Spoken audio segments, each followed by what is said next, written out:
Subscribe करें the speed study channel को और घंटी वाले बेल आइकन को ज़रूर दबाएं। नमस्कार दोस्तों, आपका अपने परिवार द स्पीड स्टडी पर एक बार फिर से स्वागत है। मैंने कहा कि आप अगर क्लास 12th में हैं तब भी और अगर क्लास 10th में हैं तब भी आपको हर चीज़ में फ़ायदा मिलेगा यहाँ पे। और सबसे पहले मैं आप सबको नव वर्ष की हार्दिक शुभकामनाएं देना चाहूँगा दोस्तों। जैसा कि आप देख रहे होंगे हमारे सामने लिखा हुआ है दोस्तों, प्रतिदर्श प्रश्न पत्र इंटरमीडिएट गणित केवल प्रश्न पत्र। जी हाँ दोस्तों, मैथ का मैं लेकर आया हूँ, मॉडल पेपर है दोस्तों। और किस प्रकार से देखिए कि जो है प्रश्न पूछे जाते हैं आपके, आप लोग जानते होंगे, मॉडल पेपर देखे होंगे। मैं आपको बता दूं दोस्तों कि किस प्रश्न में ज़्यादा वेटेज रहता है, किस चैप्टर से ज़्यादा प्रश्न पूछे जाते हैं, किस चैप्टर को अगर हम पढ़ लें तो ज़्यादा तैयारी कर सकते हैं, ज़्यादा नंबर गेन कर सकते हैं। दोस्तों याद रखिएगा, बात ये नहीं है कि बच्चे कितना पढ़ते हैं, बात यह है कि बच्चे क्या पढ़ते हैं। जी हाँ दोस्तों, क्योंकि आप जानते होंगे दोस्तों कि कुछ चैप्टर्स हैं जिसमें से हर बार प्रश्न आना फिक्स है। कौन कौन से चैप्टर्स हैं दोस्तों? जैसे अगर आप लिमिट वाले क्वेश्चन पढ़ लें, पहला चीज़ जो समाकलन का रहता है, जिसमें तो आपका 0 to π/2 करके रहता है, जो आपके निश्चित समाकलन से चैप्टर प्रश्न बनते हैं, उसमें कि एक प्रश्न तो फिक्स ही रहता है दोस्तों, वो भी बड़े नंबर में रहता है। उसी तरह दोस्तों परवलय का आपका रहता है। परवलय में दोस्तों, परवलय तो आपका इंटर में था, वो तो है। परवलय मतलब एक आपका निश्चित समाकलन के अनुप्रयोग जिसको बोलते हैं, इसमें भी आपका परवलय ही लगता है। दिया रहेगा प्रश्न किस प्रकार से बनता है उसको सुनिएगा। प्रश्न रहता है y² बराबर 4ax से घिरे क्षेत्र का क्षेत्रफल ज्ञात कीजिए। दोस्तों ये भी बड़े नंबरों में पूछा जाता है। वहीं दोस्तों अगला जो इम्पोर्टेंट प्रश्न मतलब चैप्टर आपका पढ़ता है, वो इम्पोर्टेंट चैप्टर है दोस्तों संतत और असंतत बताने वाला। जी हाँ दोस्तों, आपको दे दिया जाएगा दोस्तों, आपको दे दिया जाएगा कि यक्स इक्वल टू वाई बराबर या फिर यक्स इक्वल टू √5x², जहाँ पे यक्स इज इतना, और उसके बाद फिर इस तरह का जो प्रश्न बनेगा दोस्तों, संतत है कि नहीं पूछ लेगा, तो वो भी जो है आपके लिए बहुत इंपॉर्टेंट है। वहीं दोस्तों अगली इंपॉर्टेंट की बात करें दोस्तों, तो आपको आव्यूह और सारणिक, जी हाँ दोस्तों, आव्यूह और सारणिक के प्रश्नों को तैयार करना है दोस्तों। आव्यूह और सारणिक में क्या, पहला चीज़ तो एक समीकरण का आता है दोस्तों। जी हाँ, एक प्रश्न आपको समीकरण का मिलता है और एक प्रश्न आपको ऐसे करके दे देंगे दोस्तों, और इसमें आपको निकालने के लिए आएगा। पहले अभी तक तो दोस्तों ए इनवर्स निकालना आता था, अब लेकिन इस तरह के प्रश्न और इस तरह के प्रश्न ज़्यादा पूछे जाते हैं, तो ए इनवर्स भी आप तैयार रखिएगा, क्योंकि एक प्रश्न फिक्स रहता है। तो आइए हम एक नज़र डालते हैं इस पूरे प्रश्न पत्र पर दोस्तों। ये पूरा प्रश्न पत्र हमको करना है। हमने कहा कि दोस्तों आज नया साल शुरू हुआ है, इसीलिए आज मैं शुरू कर दिया हूँ, लेकिन महत्वपूर्ण कक्षा आपको कल से मिलेगी दोस्तों। और ये चीज़ अगर आपको क्लासेस डेली चाहिए दोस्तों, और अच्छी क्लासेस चाहिए, तो आपका कर्तव्य है दोस्तों, आप इसको शेयर करिए, लाइक करिए, कमेंट करिए।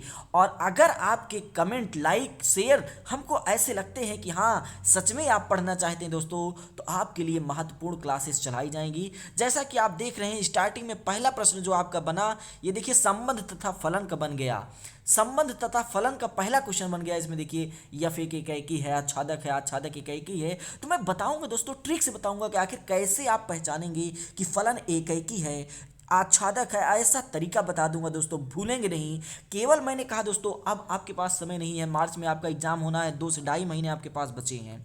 2.5 महीने आप मानिए, बस ज़्यादा न मानिए, 2.5 महीने मानिए, कि क्योंकि उसी में आपको प्रैक्टिकल का भी रहेगा, प्रैक्टिकल की फाइल बनाई रहेगी, प्रैक्टिकल भी रहेगा दोस्तों, तो बहुत सारी चीज़ें हैं। तो इसलिए दोस्तों आपके पास जो टाइम है दोस्तों, मात्र 2 महीने बचा हुआ है। और अगर अभी तक नहीं पढ़े कोई बात नहीं दोस्तों, अब लग जाइए, 2 महीने आपके पास है, और 2 महीने में सब एकदम हवा हवा कर दीजिए दोस्तों। जैसे देख रहे हैं दोस्तों, समुच्चय का एक प्रश्न और है, कह रहा है कि a,b such that a equal to b-2, b is greater than 6 द्वारा प्रदत्त आर संबंध ज्ञात करना है दोस्तों। आर का जो संबंध है वो क्या है दोस्तों, ये चीज़ बताना है आपको। तब चूंकि इसमें देख रहे हैं दोस्तों ए का संबंध है b-2, मतलब आगे वाला पीछे वाले से 2 कम है दोस्तों। तो देख रहे हैं 2,4, यानी कि ऑप्शन नंबर ए आपका यही सही हो जाएगा दोस्तों। आप अभी इसमें 2 चीज़ है, देखिए एक होगा ऑप्शन नंबर ए और एक होगा ऑप्शन नंबर 3, लेकिन इसमें सही कहाँ से होगा दोस्तों? देखिए लिखा है बी इज ग्रेटर देन 6, इसका मतलब बी का मान 6 से ज़्यादा होना चाहिए दोस्तों, और 6 से ज़्यादा आपका ऑप्शन नंबर 3 में है दोस्तों। तो देखिए आंसर आ गया कि नहीं? तो प्रश्न को किस प्रकार पढ़ना है वो मैं आपको बताऊंगा कि कैसे आप कम समय में पूरा पेपर सॉल्व कर लेंगे दोस्तों, क्योंकि 3 घंटे का समय है, 3 घंटे में आपको पूरा पेपर सॉल्व करना है। और याद रखिएगा दोस्तों, पूरा पेपर सॉल्व भी नहीं, सही से सॉल्व करना है। क्या तरीका रहेगा पेपर लिखने का, क्या तरीका रहेगा कॉपी लिखने का दोस्तों, जिससे एग्जामिनर मजबूर हो जाएगा आपको नंबर देने में, आपका एक एक नंबर नहीं काटेगा। होता क्या है दोस्तों पता है? आप सब लोग जानते हैं, एग्जामिनर जो है जब कॉपी चेक करता है तो उसको वो कॉपी नहीं दिखती दोस्तों, उसको वो 8 रुपये दिखता है कि 8 रुपये की एक कॉपी मुझको चेक करना है। अर्थात अगर मैं 100 कॉपी चेक कर दूंगा तो मेरा 800 रुपये बन जाएगा दोस्तों।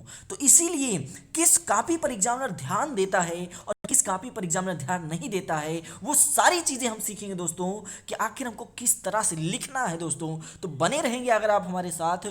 तो आपको आज केवल मैं डेमो दे रहा हूं दोस्तों कि क्या पढ़ना है हमको, किस तरह से पढ़ना है दोस्तों। लेकिन याद रखिएगा, आपके व्यूज़, आपके शेयर, आपके लाइक इस बात को डिपेंड करेंगे कि आपकी क्लासेस किस प्रकार चलाई जाए दोस्तों। बोर्ड पर चलाई जाए, लाइव ऑन बोर्ड चलाया जाए, या फिर जिस प्रकार स्क्रीन रिकॉर्डर के माध्यम से मैं चला रहा हूं इस प्रकार चलाया जाए। तो ये आप पर डिपेंड करता है दोस्तों कि आप किस प्रकार से पढ़ना चाहते हैं। तो चलिए दोस्तों, जैसे कि आप देख रहे होंगे, अब अगला प्रश्न जो ये बन गया, इसमें देखिए समाकलन इतने का मान ज्ञात करना है। अब इसमें देखिए दोस्तों, समाकलन x c की पावर x dx लिखा हुआ है। अब इसका समाकलन आपको निकालना है। तो इसमें देखिए first function into second function वाला फार्मूला आपका लगेगा कि F first function into second function dx बराबर क्या होता है दोस्तों? First D upon dx, first समाकलन ऑफ सेकेंड प्लस माइनस उसके बाद ब्रैकेट के अंदर डी अपॉन dx सेकेंड, और फिर समाकलन फर्स्ट dx प्लस c। तो दोस्तों फर्स्ट एंड सेकंड वाला फार्मूला यहाँ पे लगेगा और उसके बाद आंसर आ जाएगा। तो 1 नंबर का प्रश्न है दोस्तों।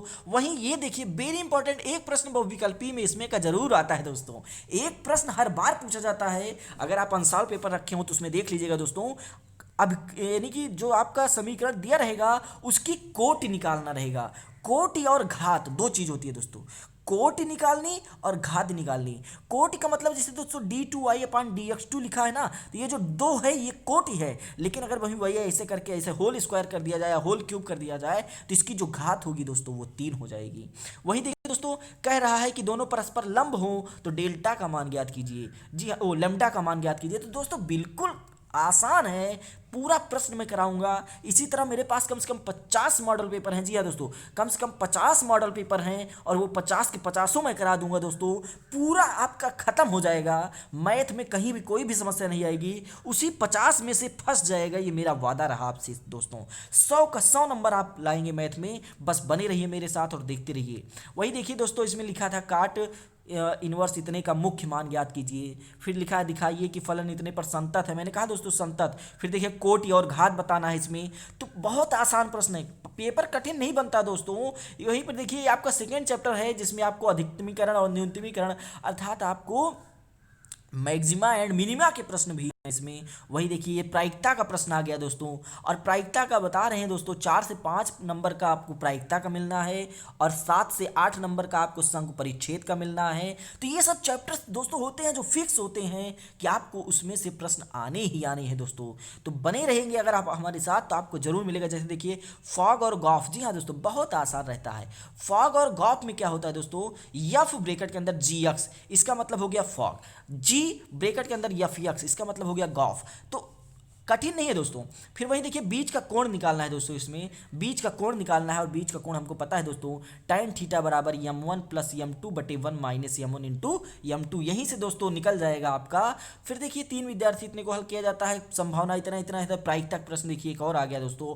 एक प्रश्न अभी आपने 2 नंबर का, ये 2 नंबर का है, इसके पहले आपने देखा 1 नंबर का, अर्थात 3 नंबर का प्रायिकता यही हो गया। रोले का प्रमेय, एक प्रश्न तो फिक्स रहता है दोस्तों रोले के प्रमेय से। रोले के प्रमेय से 1 नंबर आपका 100% फिक्स रहता है। तो याद रखिएगा रोले के प्रमेय भी जरूर पढ़िएगा दोस्तों। वो चीज मैं सारी चीजें बताऊंगा जो दोस्तों जो पेपर है मैं ये तो कराऊंगा ही, इसके साथ साथ जो इम्पोर्टेंट टॉपिक रहेगा दोस्तों, जी हाँ, जो इंपॉर्टेंट टॉपिक रहेगा वो टॉपिक भी करा दूंगा मैं, निखिल सर से करवाऊंगा, निखिल सर कराएंगे उसको। अगर उसके बाद भी आपको नहीं समझ में आता तो उसको फिर मैं फिर से कराऊंगा दोस्तों। तो याद रखिएगा, आपका इंपॉर्टेंट टॉपिक जो रहेगा वो सब मैं करा दूंगा दोस्तों। वही देखिए दोस्तों, आगे क्या है कि प्रत्येक में मात्रक सदिश इतना इतना है जहां, तो अब देखिए इसमें आपको बताना है लंबवत मात्रक सदिश बताना है। तो याद रखिएगा, चूंकि हमको पता है दोस्तों कि ए क्रॉस बी बराबर होता है A B sine theta n cap. जी हाँ दोस्तों, A B sine theta n cap. तो याद रखिएगा, कहीं भी कोई भी प्रश्न कठिन नहीं है दोस्तों, बस आप मेरे साथ बने रहिए और एकदम हवा हो जाएगा। ये देखिए, एक त्रिकोण में ये मतलब कि प्रतिलोम फलन का आ गया एक प्रश्न, आपका प्रतिलोम फलन का आ गया दोस्तों। वहीं देखिए, इसमें सिद्ध करने के लिए एक प्रश्न आ गया आव्यूह का, सरणिक है दोस्तों, और आव्यूह का भी एक प्रश्न होगा इसमें। वहीं देखिए दोस्तों, ये आपका समाकलन वाला आ गया, जो मैंने बताया कि आपका निश्चित समाकलन से एक प्रश्न जरूर बनता है। फिर देखिए दोस्तों, हर तरह के प्रश्न, कोई भी प्रश्न ऐसा नहीं छूटेगा दोस्तों कि जो आप ना करें। ये देखिए, संतत और असंतत वाला आ गया। तो हमने कहा दोस्तों कि कुछ चैप्टर्स होते हैं जो फिक्स होते हैं। अब देखिए, परवलय वाला आ गया, अर्थात ये निश्चित समाकलन के अनुप्रयोग का है दोस्तों। निश्चित समाकलन के अनुप्रयोग का है, कितने और इतने से घिरे क्षेत्र का क्षेत्रफल ज्ञात कीजिए। तो दोस्तों, अगर हम बनाएंगे वाई स्क्वायर बराबर यक्स, तो इसका मतलब यक्स अक्ष के धन दिशा की तरफ मुंह खुलेगा, अर्थात इसका जो होगा इस तरह बन जाएगा। और वाई बराबर यक्स स्क्वायर, इसका आपका इस तरह बन जाएगा। इससे घिरे क्षेत्र का क्षेत्रफल ज्ञात करना है दोस्तों। इससे घिरे क्षेत्र का क्षेत्रफल, अर्थात ये बीच वाला, इसी का क्षेत्रफल हमको बताना है दोस्तों। तो याद रखिएगा, इसको कैसे समझेंगे, बहुत आसान तरीके से मैं समझाऊंगा। अगर आप समझना चाहते हैं तो दोस्तों प्लेलिस्ट में जाइएगा, वहां पर वीडियोस पड़ी भी हैं दोस्तों। शंकु परिच्छेद की कुछ वीडियोस पड़ी भी हैं जो आपकी बेसिक की हैं, उसको आप जरूर देख लीजिएगा दोस्तों। बाकी तो मैं कराऊंगा ही, लेकिन बस डिपेंड आपके इस पर पड़ता है दोस्तों कि आप कितना शेयर करते हैं दोस्तों, कितना शेयर करते हैं, इस बात पर आपका डिपेंड करता है। वही देखिए दोस्तों, समांतर रेखा का समीकरण, स्पर्श रेखा का समीकरण ज्ञात करना है तो दो होता है, एक स्पर्श रेखा का समीकरण होता है, एक लंब रेखा का समीकरण होता है। तो वो सारी चीज़ें आपकी क्लियर कराई जाएंगी दोस्तों, बिल्कुल भी परेशान होने की जरूरत नहीं है। प्रायिकता का देखिए 2 प्रश्न लगातार, ये देखिए आ गया ना, देख रहे हैं ना, प्रायिकता का प्रश्न आ गया। तो याद रखिएगा कि हर तरह के प्रश्न, अब जैसे ए इनवर्स दिया गया है और बी दिया गया है, ए बी इनवर्स ज्ञात करना है। 8 नंबर का प्रश्न है, सोच लीजिए दोस्तों, 8 नंबर का प्रश्न है और कुछ नहीं है इसमें, 8 नंबर का प्रश्न है और कुछ नहीं है। और वहीं अथवा करके ये भी है दोस्तों, चाहे आप उसको हल कर लीजिए, चाहे आप इसको हल कर लीजिए। तो ये सब प्रश्न है दोस्तों जो कि बहुत आसान है। अब अगर इसको हल करना हो दोस्तों तो कैसे हल करेंगे, एक मिनट रुक जाइएगा। अगर आपको इसको हल करना है दोस्तों तो आप कैसे हल करेंगे बताइए भाई। पता है क्या लिखा है, देखिएगा, लिखा है दोस्तों, क्या लिखा है, 3 -2 3 2 1 -1 4 -3 2, ये हो जाएगा दोस्तों। और वहाँ क्या लिखा है, 8 1 4 लिखा है दोस्तों, ठीक। तो ये चीज़ है, और बराबर क्या हो जाएगा आपका, यक्स वाई जेड हो जाएगा। इसी का मान हमको निकालना है। कैसे हल करेंगे अच्छे से अच्छे तरीके से मैं बताऊंगा दोस्तों। वहीं देखिए दोस्तों, एक प्रश्न ये और आ गया, ये भी आपका निश्चित समाकलन के अनुप्रयोग का है कि इतने और उसके नाभिलंब से घिरे क्षेत्र का क्षेत्रफल ज्ञात कीजिए। अब अगर हम इसका चित्र बनाएं दोस्तों तो कैसे बनेगा, देखिए 4ax लिखा है, यानी कि यक्स अक्ष की धन दिशा की तरफ मुंह खुलेगा, अर्थात ऐसे खुलेगा। और नाभिलंब, अगर इसकी नाभि यस है तो नाभिलंब अर्थात ये हो गया, इसी का क्षेत्रफल ज्ञात करना है दोस्तों। तो कैसे सॉल्व करेंगे दोस्तों, बहुत आसान, अर्थात बहुत कम समय में ये आपका 8 नंबर जो है दोस्तों, इसमें आपको कहीं नहीं मतलब कोई भी एक भी नंबर नहीं कटेगा। और वो क्या तरीका है, कैसे हम लगाएंगे, कैसे हम लिखेंगे, वो सारी चीज़ें मैं आपको बताऊंगा दोस्तों। तो ये देखिए 9वां, अर्थात आपके पेपर में दोस्तों 9 खंड रहेगा। और 9वां खंड देखिए दोस्तों, बहुत आसान प्रश्न है, बहुत आसान प्रश्न है दोस्तों। निश्चित समाकलन के अनुप्रयोग का लास्ट वाला क्वेश्चन है दोस्तों, निश्चित समाकलन के अनुप्रयोग का लास्ट वाला क्वेश्चन है। और ये सूत्र भी है दोस्तों, और वेरी इंपॉर्टेंट है। मैं अपने बच्चों को जब पढ़ा रहा था दोस्तों तो बताया भी था कि ये आपका बहुत इंपॉर्टेंट है। और वहीं ये भी प्रश्न दोस्तों बहुत आसान है, दोनों प्रश्न दोस्तों आसान है, कठिन नहीं है। तो याद रखिएगा, जैसे देख रहे हैं दोस्तों, पूरा मॉडल पेपर मैंने इंटरनेट से उठाया हुआ है और पूरा मॉडल पेपर मैं कराऊंगा दोस्तों। लेकिन बस डिपेंड आपके ऊपर रहता है कि आप पढ़ना चाहते हैं कि नहीं दोस्तों। तो मैं इस वीडियो को देखूंगा दोस्तों कि आप कितना शेयर कर रहे हैं, कितना लाइक कर रहे हैं, कितना कमेंट कर रहे हैं। वही आपका डिपेंड करेगा कि आपकी क्लास जो है किस प्रकार से चलाई जाए। याद रखिएगा, तो मिलेंगे दोस्तों नए वीडियो से, नई शुरुआत करेंगे। आज तक अगर आप नहीं पढ़ना शुरू किया तो कोई बात नहीं, अब लग जाइए दोस्तों, 2 से ढाई महीने पूरा एकदम हवा कर दीजिए। तो जय हिंद दोस्तों, मिलेंगे अगले वीडियो में। नमस्कार, धन्यवाद।